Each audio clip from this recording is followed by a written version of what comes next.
હવે બીજો ટોપિક છે મેનેજમેન્ટ એન્ડ સેફ્ટીની અંદર lecture number 2 unit 3 proposes or reasons or objective of plannings. જે પ્લાનિંગ માટેનો આપણો ઓબ્જેક્ટિવ છે એને અચીવ કરવો હોય તો કઈ કઈ બાબતો છે એ કન્સિડર કરવામાં આવે છે. તો management desires to achieve following objectives. બરોબર, તો એના માટે ફર્સ્ટ છે ટુ મેક એક્ટિવિટીઝ પ્રપોઝફુલ એન્ડ ઓર્ડરલી. એટલે કે જે આપણો ઓબ્જેક્ટિવ એમ છે એને પૂરો કરવા માટે અને વ્યવસ્થિત બનાવવા માટે કઈ કઈ બાબતો ધ્યાનમાં રાખવી પડતી હોય છે કે જે આપણો ઓબ્જેક્ટિવ છે. બરાબર, પ્રપોઝફુલ્સ કે કોઈ પણ પ્રોબ્લેમ વિના એ ઓબ્જેક્ટિવ અચીવ થાય એટલે કે પૂરો થાય ગોલ્સ, તો એના માટે પણ ધ્યાન રાખવું પડતું હોય છે. બરાબર, હવે બીજી વાત કરીએ તો two focus on objectives and goals. જે આપણો ઓબ્જેક્ટિવ અને આપણો ગોલ્સ છે તેને ભૂલવાનું નથી, એની ઉપર ફોકસ કરવાનું છે. બરાબર, ઓબ્જેક્ટિવ્સ અને ગોલ્સ એ બંને બાબતો અલગ અલગ છે. ઓબ્જેક્ટિવ એટલે આપણું જે ગોલ્સને અચીવ કરવા માટેનું પ્રયત્ન છે તે બાબત વિશે ધ્યાન રાખવું પડતું હોય છે. ઘણીવાર શું થતું હોય કે ભાઈ જે આપણો ઓબ્જેક્ટિવ્સ અને ગોલ્સ છે એની ઉપર જો આપણે ફોકસ ન કરીએ અને બીજી કોઈ બાબત ઉપર વયા જઈએ તો આપણો ઓબ્જેક્ટિવ્સ અને ગોલ્સ છે એ પૂરો થતો નથી. તો સેફ્ટી મેનેજર્સ હશે તો આપણો જે ગોલ્સને ફિક્સ ટાર્ગેટ જે છે એને અચીવ કરવા માટે વારંવાર વર્કર પાસે એને પ્રયત્ન કરવા માટે ફોકસ કરશે. બરાબર, ત્રીજું છે to reduce risk and wastage and uncertainty. બરાબર, તો કે ભાઈ એ શું કરશે તો કે ભાઈ જોખમો જે છે એને ઘટાડશે અને જો કોઈ વેસ્ટેજ મટીરિયલ વેસ્ટ થતો હશે એને પણ અટકાવવાનો પ્રયત્ન કરશે. એન્ડ અનસર્ટિનિટી, અનિશ્ચિતતા હશે અને બરોબર કામમાં ધ્યાન ન દેતું હોય તો એની ઉપર પણ તે ધ્યાન અને કેર કરશે. ચોથું છે ટુ હેલ્પ્સ કંટ્રોલિંગ લોસીસ. બરાબર, તો કે ભાઈ જે કાંઈ નુકસાન થતું હશે તો કંટ્રોલિંગ લોસીસ, તો એને નિયંત્રિત કરશે. નિયંત્રિત કરવા માટે પણ એ પ્લાનિંગ કરશે. બરાબર, તો એ પ્લાનિંગ હશે તો જ આપણું જો વેસ્ટ મટીરિયલ હશે તેને આપણે બચાવી શકશું. પાંચમું છે ટુ રિડ્યુસ કોસ્ટ. તમે ખર્ચો ઘણો બધો જો કરી નાખીએ તો બજેટ છે તે હાઈ થઈ જશે. તો બની શકે તેટલું આપણી જે કોસ્ટ છે એને કઈ રીતે આપણે રિડ્યુસ કરી શકીએ તે પણ આ સેફ્ટી મેનેજમેન્ટની અંદર પ્લાનિંગની અંદર આવે છે. 6 નંબર ઉપર છે ટુ અચીવ એક્યુરેસી. બરાબર, તો કે જે કાંઈ પણ કાર્ય છે જે આપણો ઓબ્જેક્ટિવ ગોલ્સ છે એની ચોકસાઈ પ્રાપ્ત કરવા માટે આપણે ધ્યાન કેર કરવું પડશે. 7 two provide guidelines and directions. Safety manager છે એને યોગ્ય રીતે ગાઈડલાઇન્સ છે એ વર્કર્સ, એમ્પ્લોય, મેનેજર્સ, સુપરવાઇઝર્સ કોઈ પણ હોય તેને યોગ્ય રીતે ગાઈડલાઇન્સ આપશે, દિશાદર્શન બતાવશે, ડાયરેક્શન્સ કઈ રીતે વર્ક કરવું જોઈએ, શું સેફ્ટી તરીકે ધ્યાનમાં રાખવા બાબત જેવી હશે તો એનું પૂરેપૂરું ગાઈડલાઇન્સ છે એ પ્રોવાઈડ કરશે. 8 ટુ ક્રિએટ હેલ્થ ક્લાઇમેટ, ખૂબ જ ઇમ્પોર્ટન્સ કહી શકીએ પ્લાનિંગ માટે. ટુ ક્રિએટ હેલ્થ ક્લાઇમેટ, બરાબર. તો જે કાંઈ પણ વાતાવરણ હશે કે પછી માણસનું સ્વાસ્થ્ય હશે તેનું પણ કાળજી રાખવા માટે એક એટમોસ્ફિયર્સ બનાવવામાં આવતું હોય છે. ટુ સિક્યોર કોઓપરેશન્સ ઓફ વર્કર્સ, બરાબર.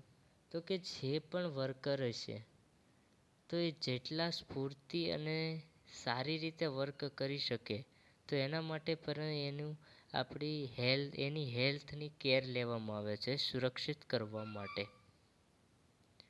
10 ટોપિક જોઈએ તો ટુ બેલેન્સ ડિફરન્ટ એક્ટિવિટીઝ, એટલે કે વિવિધ જે પ્રવૃત્તિઓ હશે એને સંતુલન કઈ રીતે મારે કરવામાં આવે છે તે પણ સેફ્ટી મેનેજર હશે તે ડિસ્કસ કરશે. 11 to include creative and new activities, આ બહુ જ ઇમ્પોર્ટન્ટ ધરાવતું કહી શકીએ સેફ્ટી મેનેજર માટે. એટલે કે સર્જનાત્મક અને નવી પ્રવૃત્તિઓને પ્રોત્સાહિત કરવું. કોઈ પણ વર્કર હોય કે એમ્પ્લોય હોય અથવા તો બિઝનેસમેન હોય, એકનું એક જો કાર્યને આપવામાં આવે તો એ બોરિંગ થઈ જતો હોય છે. તો એ જે વ્યક્તિ છે એની અંદર ઉત્સાહ અને કામ કરવાની ક્રિયાશીલતા એ કઈ રીતે વધી શકે તેનું ધ્યાન રાખવા માટે મેનેજર છે સેફ્ટી મેનેજર, તેની અંદર એક ક્રિએટિવિટીઝ અને નવી નવી જે એક્ટિવિટીઝ છે તે પ્રોવાઈડ કરતો રહેશે, જેથી કરીને એનું હેલ્થ, એન્વાયરમેન્ટ એન્ડ એટમોસ્ફિયર છે એ સારી રીતે જો ચાલતું રહેશે તો આપણો જે ગોલ્સ છે, ઓબ્જેક્ટિવ્સ એને હાંસલ કરી શકશું, બરાબર. 12 ટુ ગાઈડલાઇન્સ ડિસિઝન્સ મેકિંગ, બરાબર. તો કે જે કાંઈ નિર્ણયો છે એ ત્વરિત ઘણીવાર લેવા પડતા હોય છે તો એને માટે માર્ગદર્શન પણ છે એ ઓબ્જેક્ટિવ ઓફ પ્લાનિંગ્સના આધારે આપણે મેળવવામાં આવતું હોય છે. જો તમારું ડિસિઝન્સ બરોબર નહીં હોય તો આપણે જે માર્કેટની અંદર જે પ્રોડક્ટ લોન્ચ કરવાના હશું તે બરોબર નહીં થઈ શકે, જેથી કરીને આપણું બજેટ છે એ ખૂબ જ કહી શકીએ તેમ ખર્ચવાળું સાબિત થશે. તો ડિસિઝન કઈ રીતે લેવામાં આવે, ડિસિઝન કઈ રીતે આપવું એ ઓબ્જેક્ટિવ ઓફ પ્લાનિંગ્સના આધારે આપણને ખ્યાલ આવી જતો હોય. ડિયર ફ્રેન્ડ્સ, કોઈ પણ મેનેજમેન્ટની અંદર એ પ્લાનિંગની અંદર આવું બધુંય ઇમ્પ્રૂવ કરવું જરૂરી છે. જો તેવી રીતે ન કરવામાં આવે તો આખી પ્રોડક્શન્સની જે સાયકલ છે એ ડિક્રીઝ થઈ જાય, ઘટવા લાગે છે અને આપણી પ્રોડક્ટ છે ફેલ થઈ જાય અને કંપની છે બંધ થઈ જાય. તો અગાઉથી જ એનું ડિસિઝન્સ લેવામાં આવતું હોય છે, કઈ કઈ પ્રકારે ગાઈડલાઇન્સ ડિસિઝન આપી શકીએ. અને ઓબ્જેક્ટિવ્સ ઓફ પ્લાનિંગની અંદર છેલ્લી વાત કરીએ તો two provide efficiency and operations, બરોબર. તો કે ભાઈ જે કાંઈ પણ કામગીરી કરવામાં આપણને સોંપવામાં આવી છે તે કેટલી કાર્યક્ષમતાથી પ્રદાન એટલે કે આપણે એને આપી શકીએ, એ પૂરું પાડવાની શક્તિ, ઇફિશિયન્સી એની કાર્યક્ષમતા. પછી તે એમ્પ્લોય હોય, વર્કર હોય કે ઇક્વિપમેન્ટ હોય, એ કઈ રીતે આપણે એની કાર્યક્ષમતા પૂરી કરી શકીએ તેના માટે છે એ ધ્યાનમાં રાખવામાં આવતું હોય છે, બરોબર. એકવાર રિવિઝન કરીએ તો કે ઓબ્જેક્ટિવ્સ ઓફ પ્લાનિંગ્સ, બરોબર. તો જે મેનેજમેન્ટ હશે તે 13 પ્રકારના જે આપણે જોયા એ કન્ડિશન છે એ ધ્યાનમાં લેતો હોય છે. ફર્સ્ટ છે ટુ મેક એક્ટિવિટીઝ પ્રપોઝફુલ એન્ડ સંચાલન, એટલે કે આપણો હેતુ છે એ સારી રીતે પૂરો થાય અને વ્યવસ્થિત બનાવવા માટે જે નવા આઈડિયાઝ એન્ડ ઇનોવેટર્સ છે એ લાવતો હોય છે. બીજી વાત કરીએ તો focus on objectives and goals. આપણો જે ઓબ્જેક્ટિવ્સ અને ગોલ્સ છે એને કઈ રીતે ફોકસ કરી શકીએ તેની વિશે પણ એ કેર કરતો હશે અથવા તો સૂચિત કરતો હશે. ત્રીજી વાત કરીએ તો to reduce risk and wastage and uncertainty. બરાબર, તો કે ભાઈ જોખમો ઘટાડવું જોઈએ. જે કોઈ વેસ્ટ મટીરિયલ ખરાબ રીતે નુકસાન પહોંચાડતું હોય તો એને બચાવી શકશે. અનિશ્ચિતતા, જો કોઈ બેદરકારી કામ કરતું હોય તો પણ એને સૂચિત અથવા તો જાણ કરી શકશું. ચોથું કીધું ટુ હેલ્પ કંટ્રોલિંગ લોસીસ. બરાબર, જો કોઈ પણ લોસ થતી હશે પ્રોડક્ટ, બરાબર, તો એને આપણે નિયંત્રણમાં લાવી શકશું. ટુ રિડ્યુસ કોસ્ટ, આપણે જે કંઈ કોસ્ટ હશે તેને રિડ્યુસ કેમ રીતે લાવવી જોઈએ એ પણ ધ્યાનમાં લેવામાં આવશે. 6 છે ટુ અચીવ એક્યુરેસી. બરાબર, એટલે કે એની જે ચોકસાઈ છે એ પ્રાપ્ત કરવા માટે આપણે કઈ કઈ બાબતો ધ્યાનમાં રાખવી જોઈએ. 7 two provide guidelines and directions. પૂરેપૂરું એ ગાઈડલાઇન્સ છે પૂરું પાડશે, કઈ રીતે પ્રોસિજર થશે, કઈ રીતે એનું ડાયરેક્શન્સ આપવામાં આવશે. 8 છે ટુ ક્રિએટ હેલ્થ ક્લાઇમેટ. કોઈ પણ કર્મચારી, વર્કર હોય, એમ્પ્લોય હોય તો એનું ક્લાઇમેટ છે કઈ રીતે ધ્યાનમાં રાખવું જોઈએ એની વિશે ડિસ્કસ કર્યું હતું. 9 ટુ સિક્યોર કોઓપરેશન્સ ઓફ વર્કર. કઈ રીતે એને સિક્યોર કરવા જોઈએ, કામદારોને કઈ રીતે એને સહયોગ આપવો જોઈએ, સુરક્ષિત કરવું જોઈએ. 10 છે ટુ બેલેન્સ ડિફરન્ટ એક્ટિવિટીઝ. વિવિધ પ્રવૃત્તિઓને સંતુલન કરવા માટે, બરાબર, કઈ કઈ બાબતો ધ્યાનમાં રાખવી પડતી હોય છે. 11 ટુ ઇન્ક્રુઝ ક્રિએટિવ્સ એન્ડ ન્યૂ એક્ટિવિટીઝ. બરાબર, વારે કોઈ પણ વાત કરી તેમ કે એકનું એક કાર્ય અને વર્ક આપવામાં આવે તો માણસ છે બોરિંગ થઈ જતો હોય છે. તો એની અંદર ઉર્જાનો સંચાર કરવા માટે નવી ક્રિએટિવિટીઝ એન્ડ એક્ટિવિટીઝ છે એ પ્રોવાઈડ કરવામાં આવતી હોય છે. 12 to guide decisions and making. Decision power જેટલો સેફ્ટી મેનેજરનો બેસ્ટ હશે, કોઈ બી મેનેજર, સેફ્ટી મેનેજર નહીં પરંતુ જેનો ડિસિઝન પાવર પ્રૂફ થઈ ગયેલો હશે તો એનું જે ઓબ્જેક્ટિવ હશે તે સારી રીતે ગોલ્સ હશે તે અચીવ કરી શકશે. 13મું હતું two provide efficiency in operations. બરાબર, જે પણ આપણી કે ઓપરેશન્સની અંદર કામગીરી સોંપવામાં આવી છે કેટલા કાર્યક્ષમતાથી પ્રદાન કરશે તે બાબત પણ ધ્યાનમાં લેવી પડતી હોય છે. બરાબર, આ હતું ડેફિનેશન્સ ઓફ પ્લાનિંગની અંદર. બીજું ટોપિક હતો propose or reasons or objective of plannings. બરાબર, એ તેની વિશે ડિસ્કસ કર્યું હતું. બરાબર, લાસ્ટ લેક્ચર્સની અંદર ડેફિનેશન્સ ઓફ પ્લાનિંગ વિશે ડિસ્કસ કર્યું હતું. એનું પ્લાનિંગ કઈ રીતે હોય છે, એનું પ્લાનિંગનો મિનિંગ શું થતો હતો એની વિશે ડિસ્કસ કર્યું હતું.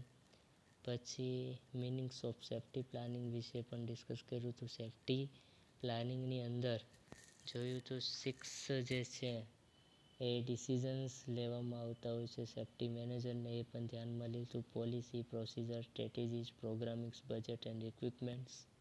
બરાબર, અને મેન કહી શકીએ સેફ્ટી મેનેજર માટે તો એ સેફ્ટી, હેલ્થ અને એન્વાયરમેન્ટનું છે એનું કેર કરતો રહેલો હોય છે. બરાબર, એનું પ્લાન શું હશે તો કે ભાઈ એનો ઓબ્જેક્ટિવ કઈ રીતે અચીવ કરી શકીએ તે જ હોય છે. બરાબર, અને આજના લેક્ચરની અંદર હતું કે purpose or reasons or objectives of planning, એની વિશે આપણે ડીપમાં ડિસ્કશન કર્યું. બરાબર, હવે વાત કરીએ તો કે એરિયા ઓફ સેફ્ટી પ્લાનિંગ. બરાબર, કોઈ પણ સેફ્ટી માટેનું એરિયાનો વિસ્તાર કહી શકીએ કેટલો હશે. બરાબર, એની વિશે આપણે ડિસ્કસ કરીએ. Area of safety planning. Safety planning is required in following area. સલામતી આયોજન જે છે કહી શકીએ ગુજરાતીમાં તો કે નીચેના જે ક્ષેત્રો છે એની વિશે વર્ણન કરીએ. Health policy for workers. જે કંઈ વર્કરો છે એનું પહેલું પ્લાનિંગની અંદર મોસ્ટ ઇમ્પોર્ટન્ટ કહી શકીએ ને તો એ છે હેલ્થ. તમારી હેલ્થ કઈ રીતે સારી બની શકે એ સેફ્ટી મેનેજરનો એક પહેલી અને પ્રાયોરિટી હોય છે. બરાબર. Health policy for workers. બરાબર. તો એના માટેની આરોગ્ય નીતિઓ એ સેફ્ટી મેનેજર છે એ સમજાવતો હોય છે. બીજું છે સેફ્ટી ઓફ વર્કર્સ. જે કંઈ પણ વર્કર છે, એમ્પ્લોય છે, એને માટેની સેફ્ટી માટેના ઇક્વિપમેન્ટનો યુઝ છે એ કરશે. ત્રીજું છે safety of plants and machines. ઘણીવાર કોઈ પણ પ્રોડક્શન્સની અંદર પ્લાન્ટ્સ પણ હોય છે અને ઇક્વિપમેન્ટ પણ હોય છે. તો એની કઈ કઈ બાબતો છે એ કેર કરવામાં આવતી હોય છે. જે પ્લાન્ટ છે, છોડ વાવવો કે ભાઈ પ્લાન્ટ હોય, ઓલા મોટા મોટા રિએક્ટર્સ હોય, ફિલ્ટરેશન્સ હોય, ડ્રાઈંગ હોય, સાયલો હોય, તો એ જે પ્લાન્ટ છે એને કઈ રીતે સેફ્ટી કરી શકીએ અને ઇક્વિપમેન્ટ જે આપેલા છે તો એને માટેની કઈ કઈ પ્રોસિજરો છે એની વિશે છે એ સૂચિત કરતો હોય છે. ફોર્થ છે એ safety of public and public properties. બરાબર. જાહેર અને જાહેર સંપત્તિની સેફ્ટી. જો જાહેર અને જાહેર સંપત્તિની જે સેફ્ટી ન હોય તો એટમોસ્ફિયર્સ અને એન્વાયરમેન્ટ છે એની ઉપર ખૂબ જ ખરાબ અસર કહી શકીએ તેમ ઉદ્ભવી શકે છે. પછી છે પ્રોટેક્શન્સ ઓફ એન્વાયરમેન્ટ. જે પર્યાવરણ છે એને કઈ રીતે રક્ષણ કરી શકવામાં આવતું હોય છે એન્વાયરમેન્ટને પ્રોટેક્શન્સ કરવા માટે, કે બની શકે તેટલા ઇનર્ટ ગેસ છે એને ઓછા છોડવામાં આવે. જેમ કે ક્લોરોફ્લોરોકાર્બન છે, હાઇડ્રોજન, હિલિયમ્સ, આવા બધા ગેસીસ છે જે પર્યાવરણને ખૂબ જ નુકસાન પહોંચાડતા હોય છે. તેમજ ઓઝોન વાયુ જે છે એને પણ નુકસાન પહોંચાડતા હોય છે. તો સેફ્ટી મેનેજર છે એ બહુ જ ધ્યાન રાખતો હોય છે. અને ખાસ કરીને કોઈ પણ ઇન્ડસ્ટ્રી હશે તેને સેફ્ટી ઓફ એન્વાયરમેન્ટ માટે કહી શકીએ ને તો કે ભાઈ પોલ્યુશન્સ કંટ્રોલનું એની પાસે એક તો લાઇસન્સ પણ હોવું જરૂરી છે કે આ જે કંપની છે એ કેટલું પોલ્યુશન્સ કરે છે. તો એના માટે ISO 9001 એન્ડ ISO 14000 બરાબર જે MSC જે કરતું હોય છે તેનામાં આવે છે સેફ્ટી ઓફ એન્વાયરમેન્ટ માટે. પછી તેને ISOનું છે સર્ટિફિકેટ મળતું હોય છે. ત્યાં લગી ISOનું સર્ટિફિકેટ છે એ મળતું ન હોય છે. એટલે પ્રોટેક્શન્સ ઓફ એન્વાયરમેન્ટ ખૂબ જ ઇમ્પોર્ટન્ટ છે. બરાબર. તો સેફ્ટી ઓફ પ્લાનિંગની અંદર એરિયા ઓફ સેફ્ટી પ્લાનિંગ્સ જો પૂછવામાં આવે તો તમારે લખવાનું રહેશે. અને એની અંદર જે 5 થી 6 ટોપિકો જે છે એની અંદર તમારે થોડું ઘણું 1 થી 2 લાઇન્સ એની વિશે ડિસ્કસ પણ કરવાનું રહેશે. એવું લાગે તો એના એક્ઝામ્પલ પણ તમે મૂકી શકો છો. પ્રોટેક્શન્સ ઓફ એન્વાયરમેન્ટ હોય તો તમે ISO 9001 સર્ટિફિકેટ અથવા તો ISO 40000 એ પણ લખી શકો છો એન્વાયરમેન્ટના બચાવવા માટે, સેફ્ટી માટે. બરાબર. તો એરિયા ઓફ સેફ્ટી પ્લાનિંગ્સ જે બીજા લેક્ચરની અંદર છે એ આપણે પૂરું કર્યું. બરાબર. નેક્સ્ટ લેક્ચર્સની અંદર એસ્પેક્ટ્સ ઓફ સેફ્ટી પ્લાનિંગ વિશે ડિસ્કસ કરીશું.